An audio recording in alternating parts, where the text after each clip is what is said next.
আসসালামু আলাইকুম। কেমন আছেন সবাই? আশা করি যে যেখান থেকে ভিডিওটি দেখছেন সবাই ভালো আছেন, সুস্থ আছেন।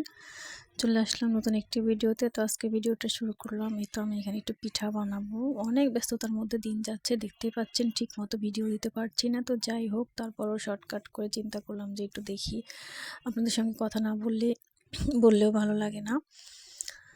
তো যেটাই হোক দেখতে থাকেন। এই তো এখানে আমি এই যে তাল দেব পিঠাটার ভিতরে। তালের রস আমার মা দিয়ে দিয়েছিল, ফ্রিজে আমার আছে, এখনও খাওয়া যাবে 1 বছর। তো যাই হোক, এই তো এখানে আমি আর গুলতে পারলাম না, আমার হাজব্যান্ড গুলে দিল। সচরাচর তেলেপিঠা বানালে গোলাটা উনি ওই গুলে দেয়। তো যাই হোক, আমার থেকে হয় না। তো আমি এই তো সুন্দর করে ভেজে নিচ্ছি এখানে নরম নরম ফুলকো ফুলকো পাকন পিঠা বা তেলের পিঠা, যে যেটা কি বলে। তো আমি এখানে শুধু তাল আর এখানে আমি নারকেলটা অ্যাড করেছি। ভালো লাগলে অবশ্যই চ্যানেলকে সাবস্ক্রাইব করে দেবেন, লাইক কমেন্ট শেয়ার করবেন, আমার পাশে থাকবেন, আমাকে সাপোর্ট করবেন। তো দেখতে থাকেন পাকন পিঠা বা তেলের পিঠা বানানো। এখানে অনেক সুন্দর করে ফুলে উঠছে।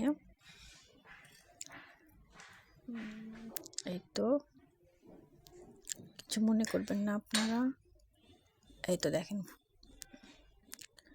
আমি অনেক ব্যস্ততার মধ্যে দিন পার করছি।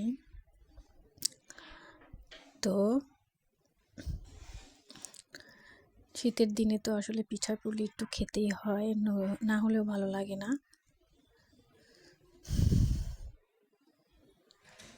যেরকম শীত পড়েছে, আবার শর্টকাট করে দেখাচ্ছি আপনাদের।